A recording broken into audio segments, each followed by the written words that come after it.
Friends, எல்லாருக்கும் வணக்கம் and welcome back to my channel. இன்றைக்கி வந்து நம்ம என்ன vlog பார்க்க போகிறோம் அப்படின்னு பார்த்திங்கன்னா, வெள்ளிக்கிழமை மத்தியானம் போல் எடுத்தது தான். அதுக்கப்புறமா வந்து சனிக்கிழமையும் இந்த vlog வந்து கண்டினியூ ஆகும். 2 நாள் வந்து என்னோடய டே வந்து எப்படி போச்சு அப்படின்றத உங்கள் கூட வந்து ஷேர் பண்ணிக்கிறேன். ஸோ துபாய் வந்து பார்த்திங்கன்னா நம்மளுக்கு ஒரு ஃப்ரெண்ட்லி கண்ட்ரி தான், ஒன்றும் வந்து பிரச்சனை இல்லை. பசங்க வந்து ஸ்கூல்லேருந்து வந்துட்டாங்க. நான் என்ன பண்ணிட்டேன்னா, துணியை வந்து துவைக்கலாம் அப்படின்னு சொல்லிட்டு ஃபஸ்ட்டு வந்து பசங்களோட ஒயிட் ட்ரெஸ் எல்லாம் வந்து துவைக்க போட்ட பிறகு ரொம்ப வெயிலாக இருக்குது அப்படின்னு சொல்லிட்டு கொஞ்சம் சிலாக்ஸ் பண்ணலாம் அப்படின்னு சொல்லிட்டு வெண்ணிலா, அதுக்கப்புறமா வந்து ஸ்ட்ராபெரி 2 ஃப்ளேவர் ஐஸ்கிரீம் தனித்தனியாக இருந்தது. அது வந்து கிளாஸில் வந்து கீழே ஒரு லேயர் மேலே ஒரு லேயர் போட்டு சாப்பிட்டுட்டு அதுக்கப்புறமா என்ன பண்ணேன் அப்படின்னு பார்த்திங்கன்னா, பழைய துணிலாம் வந்து காஞ்சிட்டு இருந்தது, எடுத்து உள்ளே போட்டுட்டு அதுக்கப்புறமேட்டுக்கு ஒயிட் ட்ரெஸ்லாம் இருக்கும் இல்லைங்களா, அதெல்லாம் வந்து துவச்சி க்ளீனாக வந்து காய வச்சாச்சு. காய வச்சிட்டோம்னா சாட்டர்டே சண்டே நம்ம கொஞ்சம் ரிலாக்ஸாக இருக்கலாம். சாட்டர்டே சண்டே வந்து வாரத்தில் நம்மளுக்கு 5 நாள் வந்து கொஞ்சம் ஃப்ரீயாக இருக்க மாதிரி இருக்கும். வீக்கெண்ட் வந்தாலே கொஞ்சம் ஒர்க் அதிகமாக இருக்க மாதிரி இருக்கும். ஏன்னா வந்து சூடாக சமைச்சு கொடுக்கறது, எதனா வந்து ஸ்நாக்ஸ் பண்ணி கொடுக்கறது, அந்த டேயில் வந்து கொஞ்சம் நம்மளுக்கு ஒர்க் இருக்க மாதிரி இருக்கும். ஸோ இப்போ நீங்கள் பார்த்துட்ருக்க vlog வந்து பார்த்திங்கன்னா 11வது மாடியிலேருந்து எடுத்துகிட்ருக்குறேன். அதுக்கப்புறமா கேஸ் வந்து பார்த்திங்கன்னா கொஞ்சம் லைட்டாக அழுக்கான மாதிரி இருந்தது. ஸோ அதனால் வந்து அதையும் வந்து தொடச்சி விட்டுறேன். அந்த பர்னர் வந்து பார்த்திங்கன்னா டக்குன்னு நான் துடைக்கிறப்பவே வெளியே வந்துடுது. மறுபடியும் வந்து செட் பண்ணுறப்ப ஓகே தான். இப்போ வந்து பார்த்திங்கன்னா ஃபுல் டீப் க்ளீனிங் வந்து நான் பண்ணுவேன். இன்னும் அந்த ஸ்ப்ரே பாட்டில்லாம் வந்து நான் செட் பண்ணல. ஸோ இங்கே வந்து பார்த்திங்கன்னா நான் இன்னும் 1 மாதம் தான் ஆகுது. கொஞ்சம் கொஞ்சமாக வந்து செட் ஆகிட்டே இருக்கேன். ஸோ பாத்திரமும் வந்து கழுவி வச்சுட்டேன். அதுக்கப்புறமா நைட் என்ன ரெடி பண்ணலாம் அப்படின்னு யோசிச்சு வச்சேன். மாவும் வந்து காலியாயிடுச்சு. ஸோ மாவு வந்து அரைக்கணும். கொஞ்சம் வந்து உடம்பு வந்து கொஞ்சம் இன்னும் செட் ஆகலை. அதனால் மாவு வந்து பார்த்திங்கன்னா வாரத்தில் 1 நாள் வந்து அரைக்கிறேன். அதுக்கப்புறமா 2 நாள் பார்த்திங்கன்னா கடையில் வாங்கிக்கிறேன். ஸோ இப்படி தான் வந்து போயிட்டுருக்குது. அப்புறமா பெட் ஸ்ப்ரெட் எப்போயுமே ஆஸ் யூஷுவல் போல் பெட் ஸ்ப்ரெட்டெல்லாம் வந்து எடுத்து போட்டுட்டு அதுக்கப்புறமா நைட்டு டின்னருக்கு என்ன ரெடி பண்ணலாம் அப்படின்னு யோசிச்சப்ப கொஞ்சம் வந்து பார்த்திங்கன்னா உருளைக்கிழங்கு இருந்தது. அதுக்கப்புறமா வந்து பட்டாணியும் வந்து ஊற வச்சேன். ஸோ இஞ்சி பூண்டு பேஸ்ட்டை அரைச்சி வச்சுட்டு இந்த சைடில் வந்து வேக போட்டாச்சு. ஸோ நைட்டு ஒரு வேலைக்கு தான் வந்து குருமா மாதிரி வச்சுக்கலாம் அப்படின்னு சொல்லிட்டு பரோட்டாவும் இட்லி மாவும் வந்து ஹஸ்பண்ட் வரப்போ வாங்கிட்டு வர சொல்லிட்டேன். இப்படி தான் வந்து பட்டாணியும் உருளைக்கிழங்கும் போட்டு குருமா வந்து வச்சாச்சு. ஸோ நைட்டு வந்து இப்படி முடிஞ்சிச்சு.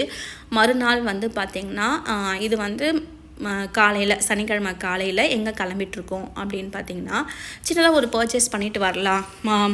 எப்போவுமே வந்து வாரத்தில் 1 நாள் வந்து மளிகை சாமான், நான் வீட்டுக்கு தேவையான க்ராசரிஸ் எல்லாமே வந்து மேங்கோ மார்க்கெட்டில் எங்களுக்கு கொஞ்சம் ரீசனபிளாக தெரியுது. அதனால் நான் அங்கே தான் வந்து வாங்கிறது. ஸோ இங்கே வந்து பார்த்திங்கன்னா எங்கள் வீடு மாதிரியே நிறைய அப்பார்ட்மெண்ட்ஸ்லாம் வந்து இந்த பிரிட்ஜுக்கு மேலே இருந்தது. அதெல்லாம் வந்து பார்த்துட்டு இருந்தேன். ஸோ 2 வாரமாக வந்து 2-3 வாரமாக நாங்கள் போயிட்டு தான் இருக்கோம். இருந்தாலுமே வந்து பார்த்திங்கன்னா எனக்கு வந்து வீடியோ எடுத்து போடலை. ஸோ இப்போ தான் வந்து செட் ஆகிட்டே இருக்கேன் துபாய்க்கு. அதனால் இனிமேட்டு கண்டினியூவாக வந்து வீடியோ இருக்கும். இதுக்கப்புறமா வந்து பார்த்திங்கன்னா இந்த 2 சைடுமே வந்து ரொம்ப க்ரீனரியாக இருந்தது. துபாயை பொறுத்த வரைக்கும் பார்த்திங்கன்னா இந்த சொட்டு நீர் பாசனம் சொல்லுவாங்க இல்லைங்களா, அந்த மாதிரி பண்ணி தான் இதெல்லாம் வந்து மெயின்டைன் பண்ணிட்டுருக்காங்க. சூப்பராக வந்து எல்லா இடத்துலையுமே வந்து மெயின்டைன் ஆகும். பட் டிஸ்கவரி கார்டன் செம்மையாக இருக்கும். நான் இருக்கிற ஏரியா வந்து பார்த்திங்கன்னா அல் ஃபுர்சான் சொல்லுவாங்க. அந்த ஏரியாவில் தான் வந்து நான் இருக்கேன். அந்த ஏரியாவில் இருக்க ஹைப்பர் மார்க்கெட் மேங்கோ மார்க்கெட்டுக்கு தான் வந்து நான் வந்து போயிட்டுருக்கேன். பார்க்கவே வந்து ரொம்ப அழகாக இருந்தது. திடீர்னு பாலைவனத்தை பார்த்துட்டு மறுபடியும் இந்த மாதிரி ஒரு க்ரீனரியாக பார்க்குறப்ப ரொம்ப நல்லாவே வந்து இருந்தது. ஸோ சூப்பராக வந்து பாருங்கள் எப்படி அழகாக கட் பண்ணி விட்டுருக்காங்க ஷேப்பாக. இதெல்லாம் வந்து ஆள் வச்சு மெயின்டைன் பண்ணுவாங்க. இங்கே நீங்கள் பார்த்துட்டு இருக்கிறது எல்லாமே வந்து வேப்ப மரம் தான். ஸோ வேப்ப மரம்லாம் பார்த்தோன்னே நான் ரொம்ப எக்ஸைட்மெண்ட்டாக ஆகிட்டேன். ஸோ இதை விட கார்டன்ஸில் வந்து நல்லாயிருக்கும் சரிங்களா. இன்னும் வேப்ப மரமும் பக்கத்துலேயே வீடுக்கிட்ட நல்லாயிருக்கும். நாங்கள் ஷாப்பிங் பண்ணுறது மார்க்கெட்டுக்கு வந்தாச்சு. வந்த பிறகு நாங்கள் அப்படியே ஒன்று ஒன்றா பார்த்துட்டு இருந்தோம். ஃபஸ்ட்டு வந்து என்ன பண்ணுவோம் அப்படின்னு வந்து பார்த்திங்கன்னா, ஸோ 2-3 வாரமே நான் சொல்லிட்டு இருந்தேன் இல்லையா, ஹெவி பர்ச்சேஸ் வந்து இருந்தது. அதனால் வந்து எனக்கும் வந்து செட் ஆகாமல் இருந்தது. நிறைய வீடியோஸ் வந்து எடுக்க முடியல.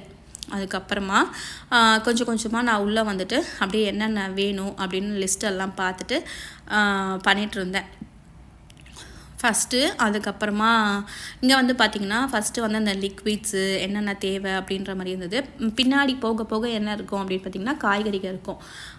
நான் இந்த மார்க்கெட்டுக்கு வந்து இது வந்து தேர்ட் டைமாக இல்லை 4th டைமான்னு தெரில, வீக்லி வந்துடுறது.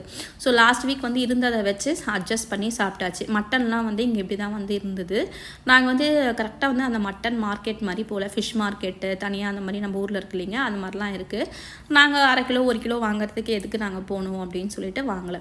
நாங்கள் எப்போவுமே வந்து பார்த்திங்கன்னா இந்த லெமன் அப் வந்து எப்போவுமே வெயில் அதிகமாக இருக்கிறதுனால ஆளுக்கு ஒரு பேக்கெட் வாங்கி குடிச்சிட்டு நாங்கள் வந்து காரில் ஏறி வந்தாச்சு. ஸோ வந்த பிறகு என்ன ஆச்சு அப்படின்னு பார்த்திங்கன்னா வீட்டுக்கு வந்துட்டோம். நைட்டு ஒன்றும் என்ன செஞ்சேன், மத்தியானம் வந்து ஒரு 11:30 போல் வந்துட்டோம். எங்கள் பில்டிங் வந்து இப்படி தான் இருக்குது, நீங்கள் பாருங்கள்.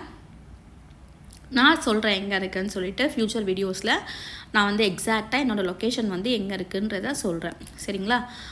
இப்போ வந்து பார்த்திங்கன்னா நான் என்ன பண்ணலாம் அப்படின்னு முடிவு பண்ணியிருந்தேன் அப்படின்னா, தயிர் சாதமும் வெண்டைக்காய் வீட்டில் வந்து கொஞ்சம் இருந்தது. அந்த வெண்டைக்காய் உருளைக்கிழங்கு இருந்ததை முடிச்சிடுவோம். அதுக்கப்புறமா வந்து பர்ச்சேஸ் பண்ணிட்டு கொஞ்சம் பழசெல்லாம் முடிச்சுட்டு மறுபடியும் வந்து நம்ம புதுசாக வாங்குவோம் இல்லைங்களா, அது மாதிரி தான் வெண்டைக்காய் நிறைய இருந்ததுனால வெண்டைக்காய் பொரியல் பண்ணிவிட்டு தயிர் சாதம் வச்சுருவோம் அப்படின்னு சொன்னோம். இங்கே கடைக்கு போயிட்டு வந்ததுனால கொஞ்சம் ஃபிஷ்ஷு அதுக்கப்புறமா சிக்கன்லாம் வந்து கொஞ்சம் முழு கோழியாகவே வந்து வாங்கிட்டோம். அதனால எனக்கு வந்து வெறும் தயிர் சாதத்தோட விடுறதுக்கு மனசு இல்லை. அதனால் கொஞ்சமாக வந்து என்ன பண்ணிக்கிட்டேன், சிக்கனை பிரித்து சிக்கன் குழம்பு வந்து வச்சுட்டேன். பாருங்கள், சிக்கன் கிரேவி மாதிரி வச்சுட்டேன். அதுக்கப்புறமா தயிர் சாதம், வெண்டைக்காய் பொரியல். ஸோ வெண்டைக்காய் வந்து வேஸ்ட் ஆகிடும். ஸோ இதோட வந்து இந்த vlog வந்து முடியுது. அடுத்தது கண்டினியூ பண்ணுறேன். பை.